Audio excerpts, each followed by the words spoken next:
আসসালামু আলাইকুম। আমরা সূরা সাদের 21 নম্বর আয়াত থেকে আলোচনা শুরু করবো ইনশাআল্লাহ। গতকালকে আমরা দাউদ আলাইহিস সালাম সম্পর্কে আমাদের আলোচনা শুরু হয়েছে, কিন্তু আমরা বিশেষ ব্যাখ্যায় যাইনি।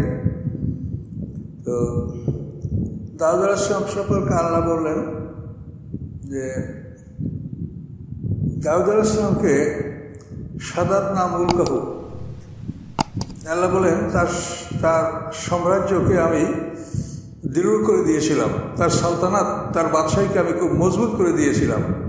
17 নম্বর আয়াতে বলছেন ওয়াজকুর আবদানা দাউদ জালাইত, যে দাউদ আলাইহিস সালাম একজন শক্তিশালী বাদশা ছিলেন। পৃথিবীতে তিনি একজন শক্তিশালী বাদশা ছিলেন এবং তিনি প্রথম নবুয়াত এবং বাদশাহী দুইটা একই সঙ্গে লাভ করেছেন। এর আগে নবুয়াত এবং বাদশাহী পৃথক পৃথক থাকত।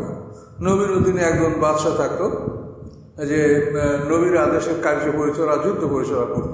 কিন্তু দাউদ আলাইহিস সালাম একই সঙ্গে নবুয়ত বাদশাহী দুটোই লাভ করেছিলেন। কিন্তু আল্লাহ তাআলা কালামে তার কথা বলছে যে দাউদ জালাইত, দাউদ আলাইহিস সালাম শক্তিশালী বাদশা ছিলেন। আবার 20 নম্বর আয়াতে আল্লাহ বলছেন যে আমি তার সাম্রাজ্যকে সুদৃঢ় করেছিলাম। তো এই আয়াতে তাফসীরে বলা হয়েছে যে দাউদ আলাইহিস সালামের কাছে কোনো এক ব্যক্তি এক সম্ভ্রান্ত ব্যক্তির বিরুদ্ধে অভিযোগ করলো যে এই ব্যক্তি আবার একটা গাভী গসব করে নিয়ে, গসব মানে জুলুম করে নেওয়া, জোর ডাকাতি করে নেওয়া। তো ওই ব্যক্তি সম্ভ্রান্ত, দাউদ আলাইহিস সালাম তাকে ডাকলেন, ডেকে জিজ্ঞাসা করলেন যে তুমি কি এনার একটা গাভী গসব করেছ? বললেন না। তো তাহলে না যদি তুমি কসম করে বলো, তুমি আল্লাহ কসম করে বলো যে আমি তার গাভী গসব করে, মানে জুলুম করে নেইনি। তখন দাউদ আলাইহিস সালাম বাদীকে বললেন যে তুমি সাক্ষী উপস্থাপন করো যে তোমার গরু সে নিয়ে গেছে, তুমি এর সাক্ষী উপস্থাপন করো। তো সে বলে আমার কোনো সাক্ষী নাই। তখন দাউদ আলাইহিস সালাম বলে ঠিক আছে, তোমরা যাও, তোমাদের ব্যাপারটা আমি চিন্তা করবো। রাত্রে স্বপ্ন থেকে দাউদ আলাইহিস সালাম দেখেন যে আল্লাহ তাআলার পক্ষ থেকে তাকে নির্দেশ দেওয়া হচ্ছে যে অভিযোগকারীকে তুমি হত্যা করে ফেলো। তো দাউদ আলাইহিস সালাম চিন্তা করে আমি এটা স্বপ্ন দেখেছি, এই কাজে সে লোক আমার কাছে বিচার প্রার্থনা করছে, আমি তাকে হত্যা করবো কেন? তো পরের রাত্রে একই স্বপ্ন দেখলেন, কিন্তু তখন দাউদ আলাইহিস সালাম বেশিরভাগ ভাবলেন, কিন্তু তারপরেও তিনি একসময় নিশ্চিত হতে পারলেন না যে আসলেই এটা আল্লাহর নির্দেশ না এমনি আমি কোনো স্বপ্ন দেখছি। তৃতীয় রাতে দাউদ আলাইহিস সালামকে স্বপ্নে বলা হচ্ছে যে তুমি যদি ওই ব্যক্তিকে হত্যা না করো তাহলে তোমার শাস্তি হবে। তখন দাউদ আলাইহিস সালাম তাকে ডাকলেন, ডেকে বলেন যে আল্লাহ আদেশ দিয়েছেন আমি তোমাকে হত্যা করব। তখন ওই ব্যক্তি বলে যে আমার কি অপরাধ আপনি আমাকে হত্যা করবেন? যে না, আল্লাহর আদেশ, আমি তোমাকে হত্যা করব। তখন ওই ব্যক্তি বললো যে আমাকে আপনি একটু সময় দেন। তো দাউদ আলাইহিস সালাম সময় দিল। তারপর সে বলল যে আমি যে অভিযোগ করেছি এটা হত্যার আমার কারণ না, আমাকে আল্লাহ যদি হত্যা দিয়েছে তা আমি একটা অন্যায় করেছি। সেটা হলো এই যে ব্যক্তির বিরুদ্ধে আমি গরু গসব বা গরু ডাকাতির অভিযোগ করেছি, আমি তার বাবাকে গুম করে আমি তাকে হত্যা করেছিলাম। তো সেই জন্য আজকে আল্লাহ আমাকে হত্যার আদেশ দিয়েছেন। তো শেষ পর্যন্ত তাকে হত্যা করা হলো। তো এই ঘটনায় বনী ইসরাঈলরা আরও বিস্মিত হলো যে দাউদ আলাইহিস সালাম আসলে অতি শক্তিশালী মানুষ এবং তার কাজে আল্লাহ সরাসরি সাহায্য করে থাকেন।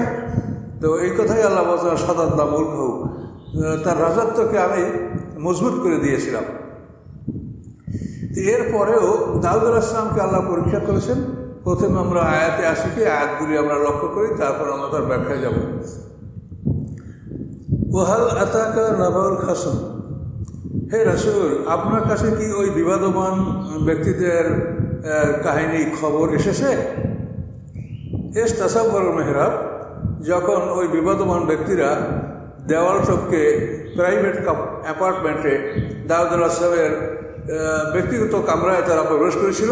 তাসাব্বারা, সুর মানে প্রাচীর, এর থেকে সুর প্রাচীর টপকে যে অতিক্রম করে তা তাসাব্বর বলা হয়। তাসাব্বুল মেহরাব, যখন তারা প্রাইভেট অ্যাপার্টমেন্টে দেওয়াল টপকে দেওয়াল ডিঙ্গিয়ে তারা প্রবেশ করেছিল।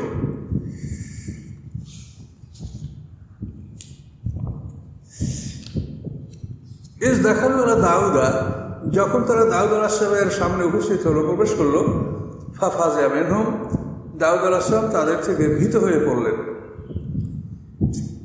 ক্বালু লা তাখাফ, তারা বলল যে আপনি ভয় পাবেন না। খাসমানে বাগা, আমাদের দুই বিবাদমান ব্যক্তি একে অপর করে জুলুম করেছে। বাগাজুন আলা বাগাজ, আমরা দুইজন বিবাদমান ব্যক্তি আমাদের একজন অপরের উপরে জুলুম করেছে। ফাহকুম বাইনা বিল হক, আপনি আমাদের মধ্যে ন্যায়সঙ্গতভাবে ফয়সালা করুন। ওরা তুষ্টেদ, আপনি পক্ষপাতিত্ব বা জুলুম করবেন না। ওহাদিন আল্লাহ সাওয়ায়ে সিরাত, আপনি আমাদেরকে সরলপথ দেখাবেন। সরল পথ, সঠিক পথ সেটা আপনাদের বিচারের মাধ্যমে এটা আমাদেরকে দেখাবেন। এখন অভিযোগটা কি? ইন্না হাজা আখি, ওই দুজনেই ঢুকছে। এখন এই আমার ভাই লাহু তেসুবা তেসুরা নাজা, তার আসে 99টা দুম্বি। অলি নাজাতুন ওয়াহিদা, আমার আছে একটা দুম্বি। ফকল আসে আমাকে বলে আকফিল্লিহা, ওটা তুমি আমার দায়িত্বে দিয়ে দাও। ও আজানি ফিল খেতাব, এবং সে আমাকে কঠোরভাবে সম্বোধন করেছে। মানে তার সাথে আমি কথাও পারি না, স্বীকৃতিও পারি না। সে আমাকে কঠোরভাবে সম্বোধন করেছে এবং আমার কাছে দাবি করেছে। এই কথা যখন বিবাদমান দুজনের একজনে, মানে যার একটা দুম্বি, সে অভিযোগগুলো করলো যে আমার একটা আর ওর আছে 99টা দুম্বি, তা আমার একটাও সে তার দায়িত্বে নিয়ে যাওয়ার জন্য আমার কাছে দাবি করলো এবং কঠোর ভাষায় আমার সাথে আমাকে সে সম্বোধন করলো। কলা, দাউদ আলাইহিসসালাম বলেন, লাকাদ যালামাকা সুয়ালে নাজাতাকা ইলা নাজি, নিশ্চয়ই সে জুলুম করেছে তোমার প্রতি, তোমার দুম্বিটাকে দাবি করে, তার দুম্বিগুলোর সাথে তোমার দুম্বিটাকেও সে দাবি করে, নিশ্চয়ই সে তোমার উপরে জুলুম করেছে। এটা ঠিক হয় না যে তোমার একটা দুম্বি আর তার 99টা আছে, তারপরও সে ওই তোমার একটা সে দাবি করেছে, এ দাবি করে সে তোমার উপরে জুলুম করেছে। তো এইভাবে যখন দাউদ আলাইহিসসালাম বললেন, তখন ওই যে দুই ব্যক্তি ঢুকছিল তারা একে অপরকে নির্দেশে বললেন যে এই লোকটা নিজের বিরুদ্ধে রায় দিয়েছে। এই বলে আবার তারা বিরক্ত হয়ে গেলেন। তো আল্লাহর সামনে বলেন, অন্যা কাসির মিনাল খোলাতা, নিশ্চয়ই অনেক খোলাতা, মানে যারা একসঙ্গে বকরি মিলিয়ে লালন পালন করে, লায়াম কেজি বাজ মালা বাজ, তারা এরকম একে অপরের জুলুম করেই থাকে, এটা স্বাভাবিক অবস্থা। হ্যাঁ, ইল্লাল্লাযিনা আমানু ওয়া আমিলুস সালাত, কিন্তু যারা ইমানদার এবং সৎকর্মশীল তারা এই ধরনের জুলুম করে না। যদিও বকরি মিলিয়ে পালে বা একসঙ্গে বকরি লালন পালন করে, তাহলে তারা এভাবে করে না। যারা ইমানদার এবং আমলে সরে যাদের আছে, সৎকর্মশীল যারা, বা কালিলাম মাহুম, এরকম মানুষ তো খুব কম। ওয়াজান্না দাউদ, এবং দাউদ আলাইহিসসালাম বুঝতে পারলেন আন্নামা ফাতান্নাহু, যে নিশ্চয়ই আমি তাকে পরীক্ষা করেছি। এটা দাউদ আলাইহিসসালাম বুঝতে সক্ষম হলেন। সক্ষম হয়ে এই ফাস্তাগফারা রাব্বাহু, তিনি রবের কাছে ক্ষমা প্রার্থনা করলেন। ওয়াখাররা রাকিআন ওয়া আনাব, এবং অবনত অবস্থায় সিজদায় লুটিয়ে পড়লেন। এখানেই কাহিনীটা সমাপ্তি, তর্জমাটা আমরা পড়লাম। এখন এইখানে কোরআনের আয়াত, যে মানে আয়াতের অর্থটা, এইটাকে ঠিক রেখে আমরা তাফসীর করব। তো এখানে যে ঘটনাটা উল্লেখ করা হয়েছে, এটা সমস্ত বড় বড় প্রবীণ তাফসীরকাররা সবাই এখানে দাউদ আলাইহিসসালামের সাথে উরিয়ার স্ত্রীর বিবাহের কথা উল্লেখ করেছেন, এবং সেই ঘটনায় দাউদ আলাইহিসসালামকে পরীক্ষা করা হয়েছে এবং দাউদ আলাইহিসসালাম এই পরীক্ষায় উত্তীর্ণ হতে পারেন নাই। পরবর্তীতে দাউদ আলাইহিসসালামের সামনে এভাবে ফেরেশতারা এসে যখন এভাবে তারা বিচার দাবি করলো, তখন দাউদ আলাইহিসসালাম, আল্লাহ বলেন যে জন্না দাউদ আন্না ফাতান্নাহু, দাউদ আলাইহিসসালাম বুঝতে সক্ষম হলেন যে আমি তাকে পরীক্ষা করেছি, এবং এরপরে তিনি আল্লাহর কাছে ক্ষমা প্রার্থনা করলেন এবং অবনত হয়ে তিনি সিজদায় লুটিয়ে পড়লেন। তো এখানে যে কথাটা, যে দাউদ আলাইহিসসালাম একজন পয়গম্বর, কাজে দাউদ আলাইহিসসালাম আসলেই কি উরিয়ার স্ত্রীকে এভাবে বিয়া করেছিলেন কিনা। তো এখানে বিষয়টা বিবেচনার বিষয় যে প্রথমে আপনারা দেখেন যে দাউদ আলাইহিসসালাম সম্পর্কে আল্লাহ বললেন যে তিনি একজন শক্তিশালী বাদশা ছিলেন এবং তিনি আল্লাহ তাআলা তার রাজ্যকে অত্যন্ত দৃঢ় করে দিয়েছেন, প্রতিষ্ঠিত করে দিয়েছেন তার বাদশাহীকে। এখানে তাফসীরে যা বলা হয় তা তো অনেক ভয়ঙ্কর ব্যাপার। দাউদ আলাইহিসসালাম সম্পর্কে বলা হয় যে দাউদ আলাইহিসসালামের যে প্রাইভেট অ্যাপার্টমেন্ট, এটাকে অন্তত তাফসীরের মধ্যে ৩৬,০০০ লোকে পাহারা দিত। তো এখন কথায় কম বেশি হতে পারে বা উতরাই চড়াই থাকতে পারে, কিন্তু সে যে একদম শক্তিশালী ভাষা বা তার সাম্রাজ্যকে আল্লাহ প্রতিষ্ঠিত করছে, এটা তো আল্লাহর নিজের ভাষা। কাজে দাউদ আলাইহিস সালাম একজন বাদশাহ, তার দরবারে যখন ২ জন ফেরেশতা আসলো, জিবরাইল মিকাইল, তারা গেটম্যানদের কাছে অনুমতি চাইল যে আমরা ঢুকবো, তারা অনুমতি দিল না। অনুমতি না দেওয়ার পরে তাদের চোখের আড়ালে তাদেরকে এড়িয়ে এই 2টা লোক দেওয়াল টপকে দাউদ আলাইহিস সালামের সামনে যে গেলেন, এটা তো সম্পূর্ণ কোরআনের ভাষা, তাসাব্বুরুল মেহরাব। তাহলে একজন শক্তিশালী প্রতিষ্ঠিত বাদশার পক্ষে দেওয়াল টপকে মানুষ ঢুকতে পারে, এটা কি বিশ্বাসযোগ্য? তাহলে নিশ্চয়ই এরা মানুষ নন, এরা ছিলেন আসলে জিবরাইল মিকাইল, 2 জন ফেরেশতা। খালি মানুষ হলে তারা পাহারাদার অবশ্যই তাদেরকে ধরবে, বা মানুষ, এটা কল্পনাই করা যায় না একজন শক্তিশালী বাদশাহ তার কামরায় দেওয়াল টপকে কি করে মানুষ ঢুকতে পারে। কাজে এরা 2 জন ছিলেন ফেরেশতা, এরা মানুষ নয়। ঘটনার বিস্তারিত বিবরণ তাফসীরে আছে। তো এই ঘটনার মধ্যে তাফসীরকাররা লিখেছেন, আমরা তাই বলছি, এখানে আমাদের নিজেদের পক্ষ থেকে কোনো কথা নাই। তাফসীরে মা'আরুফুত তানজিল বিশ্ববিখ্যাত তাফসীর, এবং এইভাবে অন্যান্য বড় সব তাফসীরগুলিতে এই ঘটনাটা এভাবে উল্লেখ করা হয়েছে যে দাউদ আলাইহিস সালাম তাওরাত কিতাব পড়ার মধ্যে দেখতে পাইলেন যে ইব্রাহিম, ইসহাক, ইয়াকুব আলাইহিস সালাম, এদেরকে আল্লাহ তাআলা বহু সম্মান দান করেছেন। তখন দাউদ আলাইহিস সালাম আল্লাহর কাছে বলেন যে আল্লাহ, তাদেরকে আপনি বহু সম্মান দান করেছেন, আমাদের পূর্বপুরুষ, তো আমাকেও আপনি সম্মান দান করেন। তখন আল্লাহ বলেন যে তারা অনেক পরীক্ষার সম্মুখীন হয়েছে এবং সম্মানের অধিকারী হয়েছে। তখন দাউদ আলাইহিস সালাম বলেন যে আমাকেও আপনি পরীক্ষা করেন, আমাকে সম্মান দেন। তখন আল্লাহ তাআলা বলেন যে ঠিক আছে, তোমাকে অমুক মাসের অমুক তারিখে পরীক্ষা করব। তো দাউদ আলাইহিস সালাম এই বিষয়টি নিয়ে একই সতর্ক হলেন। এবং দাউদ আলাইহিস সালাম যে একজন সুন্দর শক্তিশালী বাদশা ছিলেন, তিনি তার দিনগুলি কীভাবে ভাগ করতেন। একদিন তিনি বিচারের জন্য রেখেছেন, এই দিন তিনি বিচার করবেন। তারপর আরেকদিন তিনি স্ত্রীদের জন্য রেখেছেন যে তাদের সাথে তাদের সাংসারিক জীবনযাপন করবেন। তারপরে 3য় দিনে তিনি ইবাদতে মগ্ন থাকবেন। এভাবে মানে 3 দিন করে সময় তিনি পার করবেন, এভাবে তার সময়টা ভাগ করা ছিল। তো দাউদ আলাইহিস সালাম এভাবেই আল্লাহ নির্ধারিত দিনে সে ইবাদতে মগ্ন হলেন। সে তাওরাত কিতাব পড়তে শুরু করলেন, তার মেহরাবে ইবাদত শুরু করে দিলেন। তো এর মধ্যে হঠাৎ করে দেখতে পাওয়া গেল যে একটা স্বর্ণের কবুতর তার 2 পায়ের মাঝখানে এসে পড়েছে। কোথা থেকে আসে, কীভাবে আসে? স্বর্ণের কবুতরটা দেখে এতই সুন্দর লাগে যে পৃথিবীতে এরকম সুন্দর বস্তু সে কিছু আর দেখে নেই। এইটা সে ধরার জন্য যখন হাত বাড়ালো, তখন সেটা একটু সরে গেল, আর ধরতে পারা গেল না। তখন তিনি অগ্রসর হলেন যে আবারও ধরে দেখাবেন, আল্লাহর কুদরত, বনী ইসরাঈলকে দেখাবেন। এই সে করে তিনি অগ্রসর হলেন, কিন্তু সে একটু উড়ে জানালার কাছে গেল, ধরতে পারা গেল না। তো ওখানে যখন দাউদ আলাইহিস সালাম গেলেন, তখন কবুতরটা উড়ে বাইরের দিকে গেল। তখন তিনি তাকালেন যে কবুতরটা কোথায় গেছে। তখন ওই বাইরের দিকে তাকায় আর তিনি চিন্তা করলেন যে আমি শিকারি পাঠাই, আগে শিকার করাবো।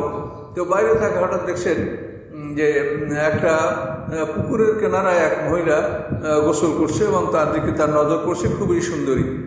তখন নজর করার পরে এখন ওই মহিলা যখন অনুভব করছে যে আমার দিকেও তাকাচ্ছে, তখন সে চুলের ঝাড়া দিয়া এমনভাবে চুল দ্বারা তার সমস্ত শরীরটাকে ঢেকে ফেললেন।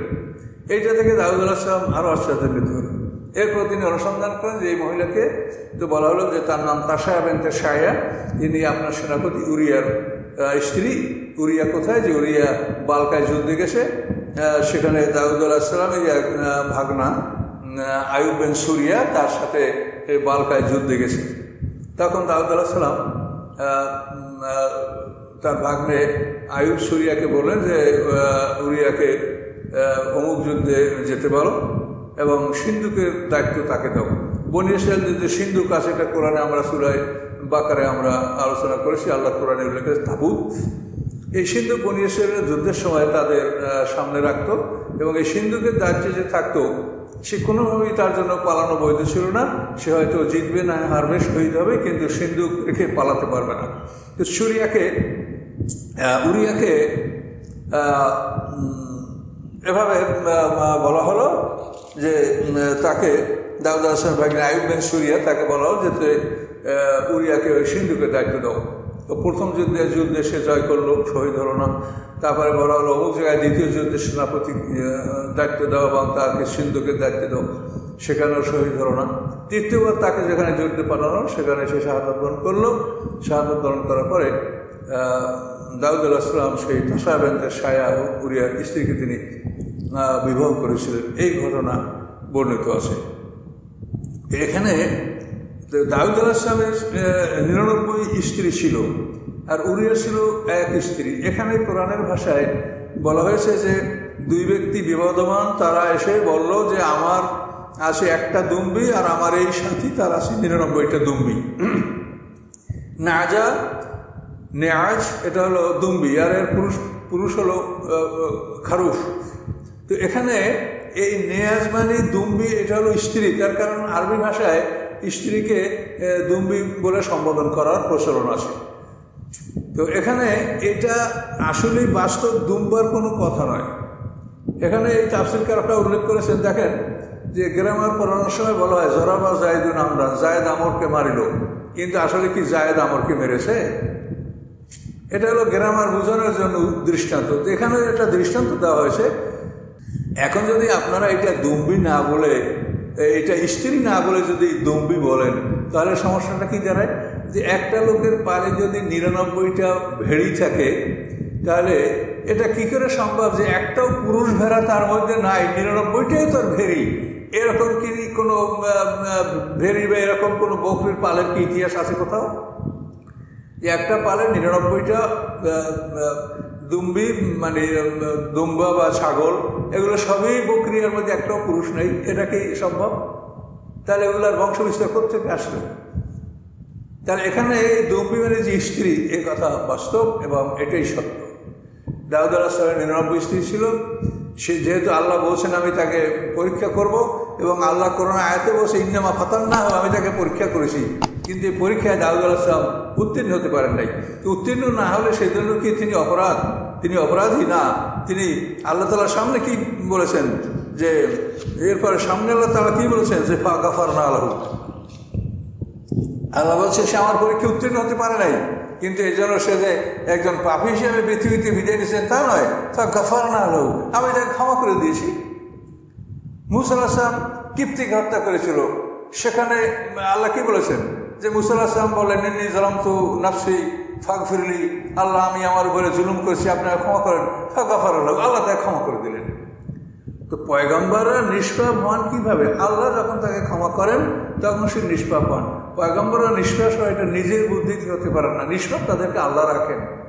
আল্লাহ তাদেরকে পাপ করা অবস্থায়, পাপী অবস্থায় পৃথিবী থেকে বিদায় করবেন না। এখানেও দেখেন যে কথা ঠিক মূসা আলাইহিস সালামকে বলা হয়েছিল একটা মানুষ হত্যা করার পরে যে মূসা আলাইহিস সালাম আল্লাহর কাছে ক্ষমা ছিলেন, আল্লাহ তাকে ক্ষমা করে দিলেন। এখানেও আল্লাহ বলেন ফাগাফারনা লাহু, আমি দাউদ আলাইহিস সালামকে ক্ষমা করে দিলাম। এখানে এটা তার ভুল হয়েছিল। এটা আল্লাহর পরীক্ষায় দাউদ আলাইহিস সালাম উত্তীর্ণ হতে পারেন নাই, এবং আল্লাহর পরীক্ষায় কেউ উত্তীর্ণ হতে পারে না যদি আল্লাহ দয়া না করেন। এই জন্য দাউদ আলাইহিস সালাম বলেছেন আমাকে পরীক্ষা করার পরে সম্মান দেন। আল্লাহ পরীক্ষা করলেন, সে পরীক্ষায় উত্তীর্ণ হতে পারল না। তো এখানে এই বিষয়টায় দাউদ আলাইহিস সালামের অপমান নয়, এটা হলো এরকম ভুল নবী রাসূলদের আরও অনেকের মধ্যে ত্রুটি হয়েছে, কিন্তু আল্লাহ তাআলা মাফ করে তাদেরকে পবিত্র করে মাসুম করেই তাদেরকে দুনিয়া থেকে বিদায় করেছেন। এই জন্য পয়গম্বররা মাসুম বা ইসমাতে আম্বিয়া, এটা আমরা সবাই একমত যে পয়গম্বররা মাসুম, তারা কোনো পাপ করেন না। যদিও তারা করতে লাগেন বা অগ্রসর হন, এখানে আল্লাহ তাআলা তাদেরকে ক্ষমা করে দেন। তো এই বিষয়টা নিয়ে অনেকেই আমার উপর অসন্তুষ্ট যে আপনি এই কথাটা বললেন। তা আমি কি বলবো, আমার বলার কি আছে বলেন? এখানে কোরআনের আয়াতে যে বলে দুইটা লোক দেওয়াল টপকাইয়া দাউদ আলাইহিস সালামের সামনে ঢুকলো, দাউদ আলাইহিস সালাম তাদের দেখে ভীত হয়ে গেলেন। ফাযা মিনহুম, দাউদ আলাইহিস সালাম এমন শক্তিশালী বাদশাহ, আগে বলা হলো। তারপরে এই দুইটা লোক যদি বনী ইসরাঈলের লোক হয়, তার সম্প্রদায়ের লোক হয়, তো তারা তো ওই সময় ঢুকবেই না। তার কারণ বনি ইসরাঈল তো জানে যে দাউদ আলাইহিসসালামের কর্মসূচি এভাবে যে ইবাদতের সময় তার কক্ষে ঢোকা যায় না, কাজে কোনো বনি ইসরাঈল এই সাহস করে তার কামরায় ঢুকবে না। আর যদি ঢোকে তো দাউদ আলাইহিসসালাম সাথে সাথে তাদেরকে বন্দী করার জন্য, শাস্তি দেওয়ার জন্য আদেশ দিবেন। কিন্তু তা দিলেন না, বরং বলা হলো কি ফাজিয়া মিনহুম, দাউদ আলাইহিসসালাম তাদের থেকে ভীত হয়ে পড়লেন। যখন দাউদ আলাইহিসসালাম নড়বড়ে হয়ে পড়লেন, তারাই বলল লা তাক, আপনি ভয় করবেন না। তারপরও তারা কিভাবে কথাটা বলল যে আমরা দুই বিবাদমান, একে অপরে জুলুম করছে, আপনি আমাদের ন্যায় বিচার করবেন। দাউদ আলাইহিসসালাম একজন রাসূল, পয়গম্বর, বাদশাহ, তাকে ন্যায় বিচারের জন্য নসিহত করতে পারে তার সম্প্রদায়ের লোকেরা, তার অধীনস্থ লোকেরা এটা পারে? ওলা তুষ্টেন, এবং আপনি যেন জুলুম না করেন, আপনি যেন অবিচার না করেন, ওহাদিনা সবাই সেরাত, এই কথাগুলি কোনো প্রজা বা দাউদ আলাইহিসসালামের বনি ইসরাঈলের কোনো সদস্যরা এই কথা বলতে পারে? দাউদ আলাইহিসসালামকে বলেন, এক তো অন্যায়ভাবে ঢুকেছে, ইবাদতের সময় তার কামড়ে ঢুকেছে, অনুমতি ছাড়া ঢুকেছে, দেওয়াল টপকে ঢুকেছে, এগুলি কি কোনো বনি ইসরাঈলের পক্ষে সম্ভব? আর যদি এটা দাউদ আলাইহিসসালামের সম্প্রদায়ের কোনো লোকেরা করতো, তো দাউদ আলাইহিসসালাম যেহেতু আল্লাহ আগেই থেকে বলেছেন সাদাতনা মুলকাহু, দাউদ আজাল আইত, শক্তিশালী দাউদ, কাজে এখানে এই বিষয়টা আল্লাহর পরীক্ষা। যদি এটা আল্লাহর পরীক্ষা না হয়, আপনি কি বলবেন? পরীক্ষাটা কি করেছে আল্লাহ তাআলা বলেন? দাউদ আলাইহিসসালামের জীবনে এছাড়া আর কি পরীক্ষাটা আসে? তো যারা বলেন যে এই ঘটনা ইসরায়েলি ঘটনা, তা সত্যই ইসরায়েলি রাজ সম্পর্কে আমরা বিশ্বাস করতেও পারি, নাও করতে পারি, সেটার ব্যাপারে কোনো আমাদের উপরে চাপ নাই, যেটা বিশ্বাস করতেই হবে। আপনি করলে করতে পারেন, না করলে নাও করতে পারেন। তো এখানে কথাটা হচ্ছে যে কোরআনের আয়াতের সাথে যেটা মানে সম্পৃক্ত, সেভাবেই তো আমাদের এটা বোঝার চেষ্টা করতে হবে। কি পরীক্ষা করছি, এছাড়া অন্য কি আছে বলেন? আচ্ছা, কেউ এটা বলেন, কেউ তাফসীরে এটা লিখেছেন যে দাউদ আলাইহিসসালাম এখানে বিচারে ভুল হয়েছিল। কি বিচারে ভুল হয়েছে? যে দাউদ আলাইহিসসালামের কাছে দুটো লোক ঢুকছে, তো বাদীর কথা শুনেই দাউদ আলাইহিসসালাম বলে যে তোমার একটা দুম্বি তোমার কাছে সে দাবি করে তোমার জুলুম করেছে। এইটা দাউদ আলাইহিসসালাম বিবাদীর কথা না শুনেই রায় দিয়েছেন, এইটা দাউদ আলাইহিসসালাম ভুল হয়েছে। এটা কখনোই না। তার কারণ দাউদ আলাইহিসসালাম এখানে বাদী বিবাদী দুজন উপস্থিত। দাউদ আলাইহিসসালাম এমন করেন নাই যে বাদীর কথায় রায় দিয়েছেন বিবাদীর অনুপস্থিতিতে। বিবাদী যদি অনুপস্থিত থাকে এবং শুধু বাদীর কথা শুনে রায় দেওয়া হয়, সেটাই আবশ্যক। কিন্তু এখানে বাদী বিবাদী উভয় একই সঙ্গে প্রবেশ করেছে, এবং বাদী যা বলছে বিবাদী তা শুনছে, শোনার পরে তার কোনো প্রতিবাদ সে করে নাই যে এটা আমার বিরুদ্ধে উনি ভুল বলছে, মিথ্যা, এরকম কিছু সে প্রতিবাদ করে নাই। কাজে এখানে দাউদ আলাইহিসসালামের বিচারে ভুল হয় নাই। দাউদ আলাইহিসসালাম তো বিবাদীর অনুপস্থিতিতে রায় দেন নেই, কাজে এখানে বিচারের ভুল হয় নাই। এবং বিচারের ভুল হওয়াটা একটা পরীক্ষা না, বিচারের ভুল এটা হতেই পারে। দাউদ আলাইহিসসালামের জীবনে যে সূরা আম্বিয়ার ৭৮ নম্বর আয়াতে আছে যে ওই বাগান এবং বকরি এ নিয়ে যে দাউদ আলাইহিসসালাম ফয়সালা দিয়েছিলেন, সেখানে তো আল্লাহ কোরআনেই বলেছে ফাফাহামনাহা সুলাইমানা, যে বিচার ফয়সালাটা দাউদ আলাইহিসসালাম করছিলেন, কিন্তু আমি বিষয়টা সুলাইমান আলাইহিসসালামকে বুঝতে দিয়েছিলাম, সুলাইমান আলাইহিসসালামই সঠিক বুঝেছিলেন। তো এভাবে বিচারে ভুল ত্রুটি হওয়া এটা তো পরীক্ষা না, এটা তো বিচারকদের বিচারে ভুল হতে পারে। ভুল হলে আল্লাহ তারা ক্ষমা করবেন, তারা নিশ্চয় যদি ভুল না করে, ইসরায়েলি গলত হয়, এটা তো আল্লাহ ক্ষমা করবেন। তো দাউদ আলাইহিসসালাম এখানে পরীক্ষাটা কি আছে, কি আমরা কিছু খুঁজে পাচ্ছি না এই ঘটনা ছাড়া। তো এখানে এই ঘটনায় দাউদ আলাইহিসসালাম তার অন্যায়টা বুঝতে পারছেন। এখানে আল্লাহ কি বলে, জন্না দাউদ আন্নাম কথা নাহু, দাউদ আলাইহিসসালাম বুঝতে সক্ষম হয়েছিলেন যে আল্লাহ বলেন আমি তাকে পরীক্ষা করেছি। এরপরে তিনি তার রবের কাছে ক্ষমা প্রার্থনা করলেন, অবনত হয়ে তিনি সেজদায় উঠে পড়লেন। আল্লাহ বলেন ফাগফারনা লাহু, আমি তাকে ক্ষমা করে দিলাম। এখানে ওই মুসা আলাইহিস সালামের মতোই যে একটা মানুষ খুন করা তো সবচেয়ে বড় অপরাধ, আকবরুল কাবায়ের, সবচেয়ে বড় পাপ, সেখানেও মুসা আলাইহিস সালাম ভুলবশত মানুষ খুন করে ফেলেছেন, আল্লাহর কাছে ক্ষমা চেয়েছেন, আল্লাহ ক্ষমা করে দিয়েছেন, নিষ্পাপ হলেন মুসা। আবার দাউদ আলাইহিস সালাম একটা ভুল করেছেন, আল্লাহর কাছে ক্ষমা করেছেন, সেজদা করেছেন। তাফসীরকাররা বলেন যে এই সেজদায় করে দাউদ আলাইহিস সালাম ৪০ দিন পর্যন্ত সেজদার মধ্যে ছিলেন, শুধু নামাজ রাখতে উঠে দাঁড়ায় তিনি নামাজ পড়তেন, আবার সেজদায় করে থাকতেন। এইভাবে চোখের পানিতে, সেখানে এমন অবস্থা তাফসীরকাররা যে চোখের পানিতে মাটির থেকে মানে তৃণ গজি উঠছিল, ঘাস জ্বালে ছিল, এরকম কথা বলা হয়। তো যাই হোক, এটা কতখানি সত্য মিথ্যা, তিনি যে ৪০ দিন সেজদায় রত ছিলেন, এটা সমস্ত তাফসীরকাররা বলেন। এইভাবে দাউদ আলাইহিস সালাম এমন কান্নাকানি করেছেন যে পৃথিবীকে যত নবী রাসূল, সমস্ত নবী রাসূলের মধ্যে সবচাইতে ক্রন্দনশীল নবী হলেন দাউদ আলাইহিস সালাম। এই দাউদ আলাইহিস সালাম তার ভুলের জন্য আজীবন কেঁদেছেন, এবং 70 বছর বয়সে তার এই ভুল হয়েছে। তারপর 30 বছর তিনি বেঁচে ছিলেন। এই 30 বছর পর্যন্ত তিনি শুধু কেঁদে কাটিয়েছেন যে আমি অন্যায় করেছি। তো দাউদ আলাইহিস বিষয়টা সম্পর্কে অনেকেই আমার সমালোচনা করেন, কিন্তু আমি যে বিকল্প কি বলবো আমার কাছে বলার নাই। এখন আপনারা এগুলি ভালো বিশ্বাস করলে আপনাদের করতে পারেন, না করে নাও করতে পারেন। তবে দাউদ আলাইহিসকে আল্লাহ পরীক্ষা করেছে, সেটা আপনাদেরকে দেখতে হবে যে আল্লাহ কি বিষয়টা নিয়ে তার পরীক্ষাটা করলেন। এটা তো আপনাদের দেখার বিষয়, যেটা স্পষ্ট করার অজান্না দাউদ আন্নামা পাতান্না। এবং এই বিষয়গুলি বিবেচনা করবেন যে একটা মানুষের কাছে একটা মানুষের এক পাল বকরি বা দুম্বা থাকলে সবই দুম্বি থাকবে, একটা পুরুষ থাকবে না। আবার দেওয়াল টপকে দুইটা মানুষ ঢুকতে পারে, আবার দাউদ আলাইহিস তাকে ভয় করছে, আবার তারা দাউদ আলাইহিসের নসিহত করছে, এভাবে তারা চলে গেল। কিন্তু এটা মানুষের পক্ষে এটা কখনোই সম্ভব নয়। এটা দুইজন ফেরেশতা জিবরাইল মিকাইল দাউদ আলাইহিসের এগুলি হলো পরীক্ষায় ফেল করে। এটা পরীক্ষা আল্লাহ করেছেন, ফেল করেছেন। দাউদ আলাইহিস তো নিশ্চয় এটা আল্লাহ বলেন যে আমি পরীক্ষা করেছি, এর পরীক্ষা তো আল্লাহ করেছে। দাউদ আলাইহিসকে আমরা দোষারোপ কেন করবো? আয়াতের ভাষ্যটা বোঝেন, আল্লাহ নিজে বলেন কি ইন্নামা ফাতান্নাহু, আমি তাকে পরীক্ষা করেছি। তাহলে বোঝা গেল যে এটা আল্লাহ করেছে, দাউদ আলাইহিস এটা করে নাই।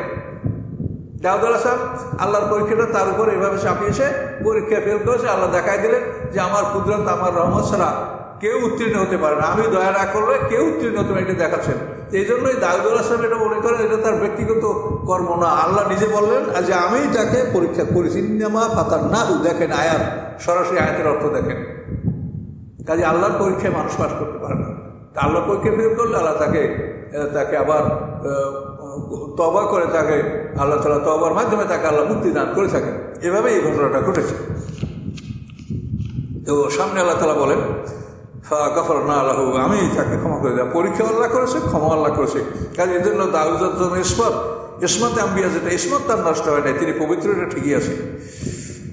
যে হয়তো মুসা আলাইহিস সালামের ইসমত নষ্ট হয় নাই, আদম আলাইহিস সালামের ইসমত নষ্ট হয় না। আদম আলাইহিস সালাম ভুলবশত বৃক্ষের ফল বপন করেছে, তারপর সে ইসমতে আম্বিয়া, তাতেও তার ইসমত নয়। আল্লাহ বলছে সে ভুলে গেছিল।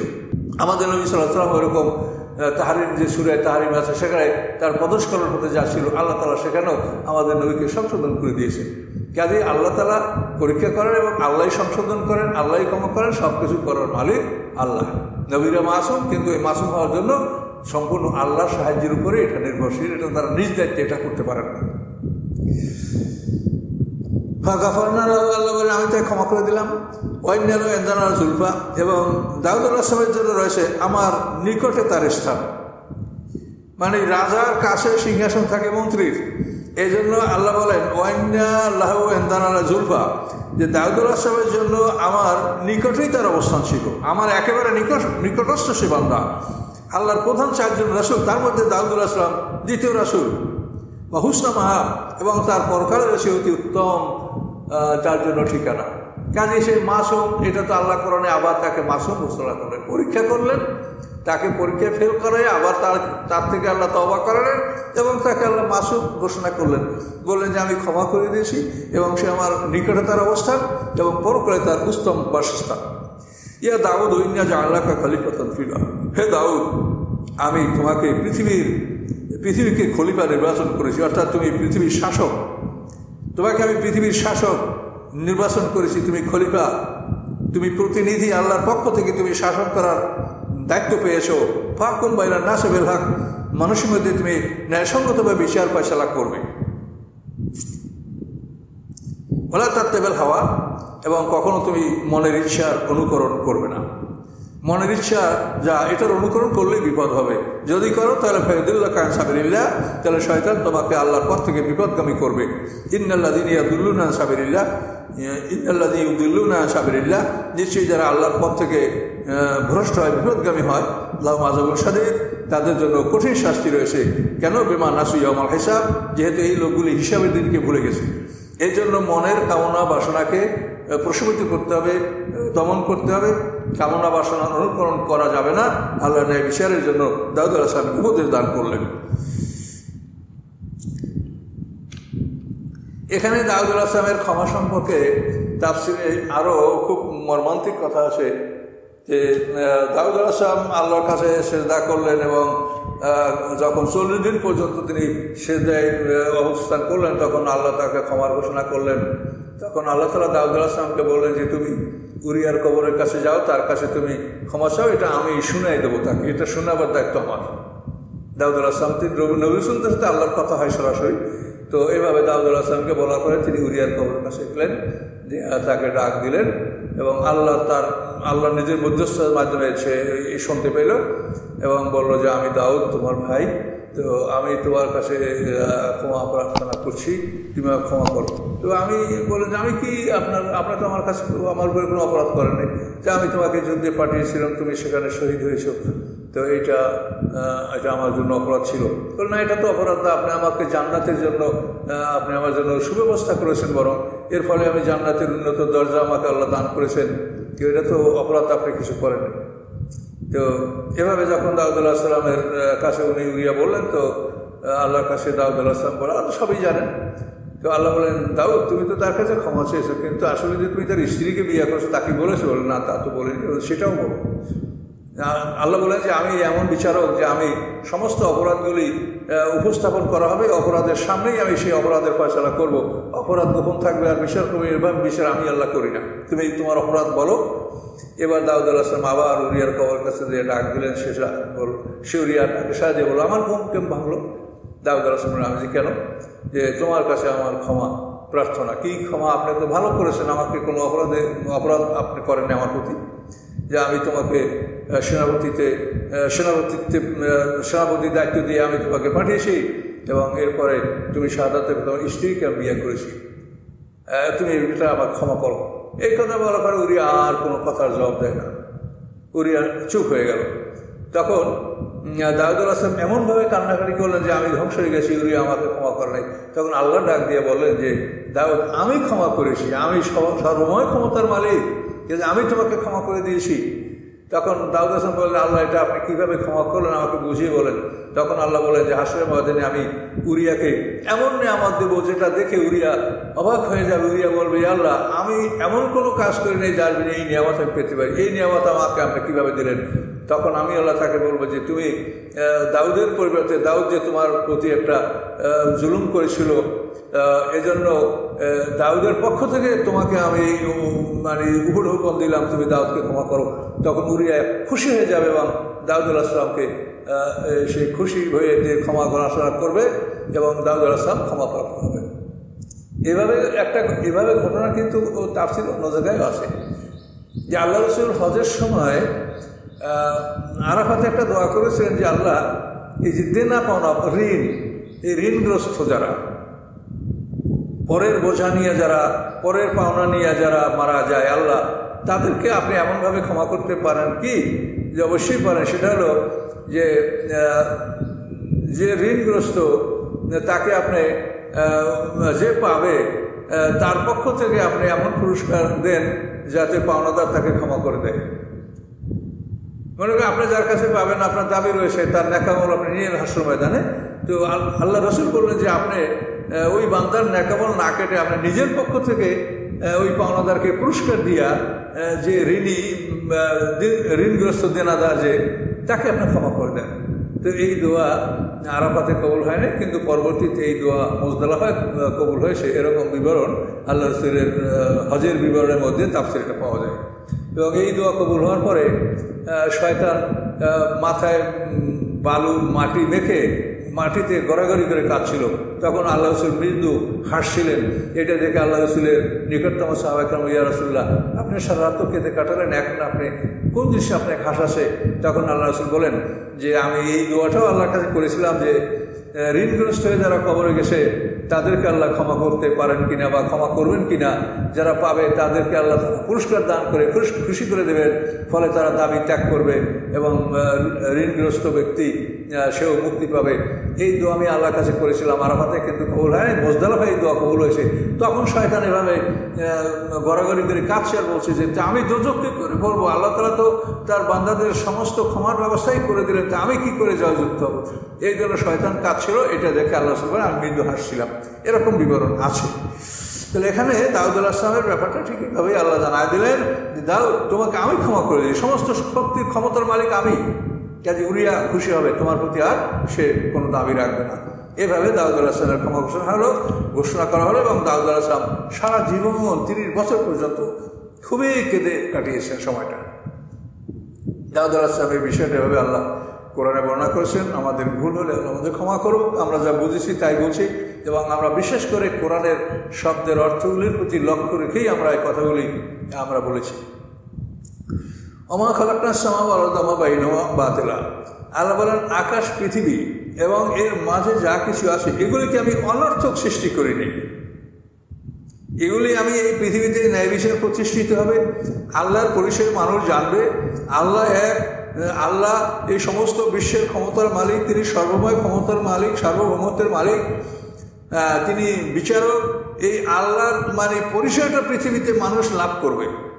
এই আল্লাহর পরিচয়টা জানার জন্যই আল্লাহ তাআলা এই পৃথিবীতে আকাশ পৃথিবী সৃষ্টি করেছেন, মানুষ সৃষ্টি করেছেন, সব সৃষ্টি করেছেন, নবী পাঠিয়েছেন, আসমানি কিতাব পাঠিয়েছেন।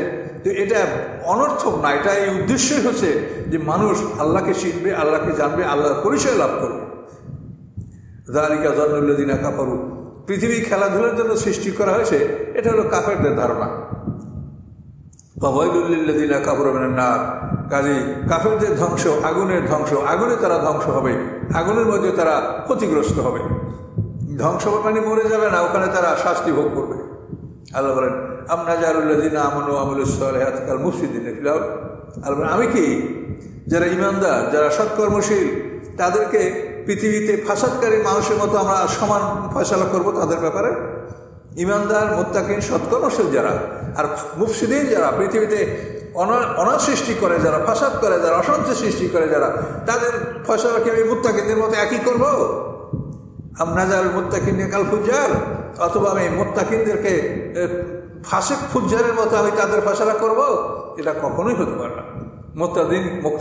মুত্তাকিনদেরকে আল্লাহ তাআলা সম্মানিত স্থান দেবেন, আর কাফের ফুজ্জার যারা ফাসাদকারী তাদেরকে আল্লাহ শাস্তির সম্মুখীন করবেন। এটাই হলো আল্লাহর ন্যায় বিচার, এবং এই ন্যায় বিচারের এটাই দাবি। কাজে আল্লাহ তাআলা কাফের মুশরিকদের সমান করবে না। যেহেতু ওরা দাবি করছে কি জানেন, ওরা বলে, হায় রে হায়, আল্লাহ আমাদেরকে মহব্বত করেন, ভালোবাসেন বলে আমাদেরকে ধন সম্পদ আওলাদ পর্যন্ত দিয়েছেন, কাজে আমাদেরকে আল্লাহ দুনিয়াতে এগুলো দিয়েছেন, মরার পরে যদি বেহেশতে থেকেই থাকে তাও আমাদেরকে আল্লাহ দিবেন। সেই কথা জবাবে আল্লাহ বলছে যে তোমরা কাফেররা মনে করছো মুত্তাকিনদের মতো তোমাদের ফয়সালা হবে, মুত্তাকিনরা আমার জান্নাত পাবে, হুর গিলমান পাবে, আর তোমরা কি তাই পাবে? মুত্তাকিন আর ফুজ্জার, আর ফাসাদকারী আর সৎকর্মশীল কি এক হবে? কখনোই হবে না। কাজেই তোমাদের এই চিন্তা ভাবনা এটা কাফেরদের শুধু ধারণা, এই জন্য বলছে এটা কাফেরদের শুধু কল্পনা, ধারণা। দুনিয়াতে তাদেরকে ধন সম্পদ দেওয়া এটা পরীক্ষামূলক, এবং কাফেরদেরকে দুনিয়ায় ধন সম্পদ বেশি দিতে চান, এটা সূরা যুখরুফে আল্লাহ স্পষ্ট বলে দিয়েছে যে কাফেরদেরকে আমি পৃথিবীতে ভোগবিলাস বেশি দেই, যেহেতু পরকালে তারা কিছু পাবে না। কিতাবুন আনজালনাহু ইলাইকা, এই কিতাব আমি আপনার প্রতি অবতীর্ণ করেছি, মুবারাকুন, বরকতময়, লিয়াদাব্বারু আয়াতিহি, যাতে তারা এই কোরআনের আয়াতগুলি নিয়ে চিন্তা গবেষণা করতে পারে, ওয়ালিয়াযাক্কারা উলুল আলবাব, এবং যাতে করে এই আয়াতগুলির মাধ্যমে জ্ঞানীরা উপদেশ গ্রহণ করতে পারে। ওয়াহাবনা লিদাউদা সুলাইমান, আল্লাহ বলেন, আমি দাউদকে দান করলাম সুলাইমান, অর্থাৎ দাউদ আলাইহিস সালামের 19 পুত্র ছিল, তার মধ্যে এক পুত্র সুলাইমান, ইনি সবাই ছোট ছিলেন। এবং তাফসীর কাকে বলেছে যে উরিয়ার স্ত্রী যে তাশা বিনতে শায়াকে দাউদ বিয়ে করে, এই তার গর্ভেই দাউদ আলাইহিস সালাম এর পুত্র সুলাইমান আলাইহিস সালাম জন্মগ্রহণ করেছিলেন। আল্লাহ বলেন, আমি দান করলাম দাউদকে সুলাইমান নামক এক বান্দা, এক পুত্র সন্তান, নেমাল আব্দ, কত সুন্দর গোলাম সে আমার, ইন্নাহু কানা আওয়াব, সে ছিল প্রত্যাবর্তনশীল, সে আমার অভিমুখী, সে ছিল আল্লাহ অভিমুখী। সুলাইমান আলাইহিস সালাম দাউদ আলাইহিস সালাম, এবং আল্লাহ বলেন নেমাল আব্দ, সে কত সুন্দর গোলাম। এই সুলাইমান আলাইহিস সালাম সারা পৃথিবীর বাদশা ছিলেন, কিন্তু আল্লাহ বলেন কত সুন্দর সে গোলাম আমার। মুহাম্মদ সাল্লাল্লাহু আলাইহি ওয়াসাল্লাম সর্বশ্রেষ্ঠ নবী রাসূলদের সর্দার, কিন্তু আল্লাহ তাকে বলেছেন যে মুহাম্মদ সাল্লাম আবদুহু আর রাসূলু, এই শিক্ষা আল্লাহর, মুহাম্মদ সাল্লাম আল্লাহর বান্দা এবং রাসূল। কাজে সবাই গোলাম, বড় বড় রাজাবাদশারা গোলাম, সম্মানিত রাসূলরা গোলাম, আমরাও গোলাম। মালিক যে হতে চায়, যে মালিক, সে কিন্তু মুক্তি পাবে না। আমরা সবাই গোলাম, মালিক হচ্ছেন একমাত্র আল্লাহ। আল্লাহ ছাড়া কেউ মালিক নেই। আমাদের অধিকারে যে সম্পদ দেওয়া আছে, এটা আল্লাহর পক্ষ থেকে সম্পদের আমরা এজেন্ট, নিযুক্ত। আমাদেরকে আল্লাহ ভোগবিলাস করতে আদেশ দিয়েছেন এবং অবশিষ্ট তা আল্লাহ নিজেই বন্টনের ব্যবস্থা তিনি আসমানিকে বলে দিয়েছেন। কাজে আমরা কোনো সম্পদের মালিক না। লা ইলাহা ইল্লাল্লাহর অর্থ হলো নিজের গোলাম হওয়া, গোলামির জিঞ্জির, গোলামির বন্ধন নিজের গলায় পড়ে নেওয়া। লা ইলাহা ইল্লাল্লাহর অর্থ হচ্ছে আল্লাহর কাছে জীবন সম্পত্তি বিক্রি করা। কিন্তু আসলে কিন্তু এই লা ইলাহা ইল্লাল্লাহর অর্থ সাধারণভাবে মানুষ বোঝে না। এটা বোঝে মুখে একটা কলমা পড়লেই তো হয়ে গেল লা ইলাহা ইল্লাল্লাহ। না, এই লা ইলাহা ইল্লাল্লাহর মূল অর্থই হচ্ছে নিজে গোলামির শৃঙ্খলে আবদ্ধ হওয়া। ফাদখুলি ফি ইবাদি ওয়াদখুলি জান্নাতি, গোলাম হও, ভেস্টে যাও। ইন্না ইয উরিজা আলাইহিম বিল আশিয়্যি সাফরাতুল জিয়া। অপরাহ্নে যখন তার কাছে সুন্দর সুন্দর ঘোড়াগুলি উপস্থাপন করা হচ্ছিল, সুলাইমান আলাইহিস সালাম একদিন তার সিংহাসনে অপরাহ্নে বসে বলছিল যে আমি আমার পিতার সম্পদ থেকে যে 1000 ঘোড়া, উত্তম ঘোড়া লাভ করেছি, এই ঘোড়াগুলি আমাকে দেখাও। তো অপরাহ্নের সিংহাসনে বসা ছিলেন একটা একটা ঘোড়া তার সামনে থেকে নিয়ে যাওয়া ছিল। তো এই ঘোড়াগুলি দেখতে দেখতে সুলাইমান আলাইহিস সালামের মানে আসরের নামাজের রক্তটা পার হয়ে গেল, সূর্যটা পর্দার আড়ালে চলে গেল। মানে সূর্য যখন গাছের আড়ালে, পাহাড়ের আড়ালে চলে যায়, তখন আমরা মনে করি যে এখন সূর্য ডুবেছে। সূর্য তো আসলেই ডুবে না, সূর্য আকাশে একইভাবে আসছে, সেটা তো অন্য আলোচনা। তো সূর্যটা এখন চোখের দৃষ্টি দেখা গেল হাত্তা তাওয়ারাত বিল হিজাব, যে সূর্যটা পর্দার আড়ালে চলে গেল। ঘোড়া দেখতে দেখতে সূর্যটা পর্দার আড়ালে চলে গেল। সোনাসাম বললেন, ফাকালা, তিনি বলেন, ইন্নী আহবাবতু হুব্বাল খায়রে আন যিকরি রাব্বি। আমি এই সম্পদের ভালোবাসাকে আমি প্রাধান্য দিয়েছি আল্লাহর জিকিরের তুলনায়। আল্লাহর জিকির মানে এখানে সালাত, যে আল্লাহর সালাত আমি আদায় করব, এই সালাত আদায়ের পরিবর্তে আমি সম্পদের ভালোবাসাকে আমি প্রাধান্য দিয়েছি। এভাবে নামাজ পড়তে আমি পাইনি। ঘোড়া দেখতে থেকে সূর্যটা পর্দার আড়ালে চলে গেল। যখন পর্দার আড়ালে চলে গেল, তখন সুলাইমান আলাইহিস সালাম অস্থির হয়ে গেলেন এবং তিনি বলেন, রুদ্দুহা আলাইয়া, এই ঘোড়াগুলি আবার আমার দিকে ফিরিয়ে নিয়ে আসো। যখন আবার দ্বিতীয়বার ফিরে নিয়ে আসা হলো, ফাতাফাকা মাসসাম বিসুকি ওয়াল আনাক, তখন তিনি তাদের পা এবং গলা কেটে ঘোড়াগুলিকে হত্যা করতে লাগলেন। যেই ঘোড়া দেখতে দেখতে আমার নামাজ কাজা হয়ে গেল, কাজেই তিনি আবার ফিরিয়ে আনো ঘোড়া। তারপর ফিরিয়ে আনা হলো, তখন এই গর্দান এবং গর্দান কেটে পা কেটে কেটে তিনি ঘোড়াগুলিকে হত্যা করতে লাগলেন।